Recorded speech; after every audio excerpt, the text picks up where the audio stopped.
Deep state আসলেও তারা নিজেরাই, ওরা নিজেরাই ডিপ স্টেট বানাইছে। এই সমস্ত গুলি মানে বলে তাদের নিজেদের গুরুত্ব বাড়ানোর চেষ্টা করে।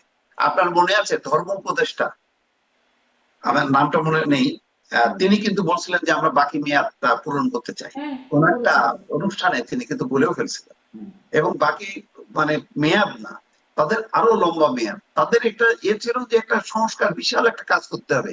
এটা হলো কথার কথা ছিল। আপনি দেখেন পুলিশের পোশাক পরিবর্তনের, এটা দেখে বলেন একটা রেগুলার গভর্নমেন্ট করে কোনো দিনও কোনো অন্তর্বর্তী সরকার পুলিশের পোশাক পরিবর্তনের মতন কাজেও হাত দেয়? মানে ক্ষমতা ছাড়ার আগে মানে বাণিজ্য চুক্তি করে, চট্টগ্রাম বন্দরের চুক্তি করে, এই আলামত দেখলে বোঝা যায় যে তারা আসলে 17-18 মাসের জন্য আসেনি। কিন্তু পারেনি কেন? দুইটা শক্তির কারণে। একটা হচ্ছে সেনা, সশস্ত্র বাহিনী, তারা তাদের যে ঐক্যটা ছিল তিন বাহিনী প্রধানের, এই ঐক্যটা ভাঙতে পারেনি ডক্টর ইউনূস। আর একটা হচ্ছে বড় রাজনৈতিক দল হিসাবে বিএনপি। বিএনপি সেনাপ্রধান বা সশস্ত্র বাহিনী তিন প্রধান এবং রাষ্ট্রপতি, তারা একাট্টা ছিল বলে মানে ডক্টর ইউনূসের লম্বা সময় ক্ষমতায় থাকার স্বাদ পূরণ হয়নি। এটা হচ্ছে মানে বাস্তব কথা।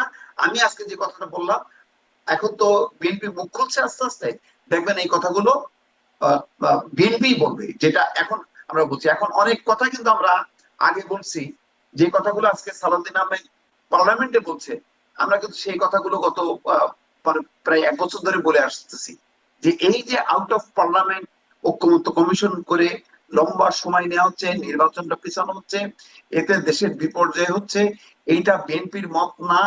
এবং এটা একতরফা ভাবে ডক্টর ইউনূস নানা রকম রাজনৈতিক দলগুলোর মধ্যে ডিভিশন ক্রিয়েট করে, বিশেষ করে ছাত্রদেরকে ধ্বংস করে, ছাত্রদের উপর শক্তির উপর ভর করে সে একটা লম্বা সময় ক্ষমতায় থাকতে চেয়েছিল। আজকে কিন্তু সেই কথাটাই আসছে। আজকে জি।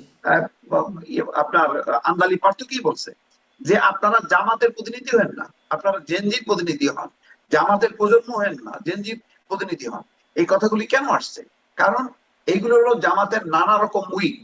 এই উইং গুলো দিয়ে দেখেন, ডক্টর মোহাম্মদ ইউনূস যখন মিটিং ডাকতো তিনটা রাজনৈতিক দলকে, সেখানে বিএনপি ছিল সংখ্যালঘু দল হিসাবে, আর জামাত এনসিপি, তো জামাত এনসিপি তো একই, আর বিএনপি এই কৌশল করে করে করে কিন্তু তারা মানে এনসিপি কে সামনে আনছে জোর করে।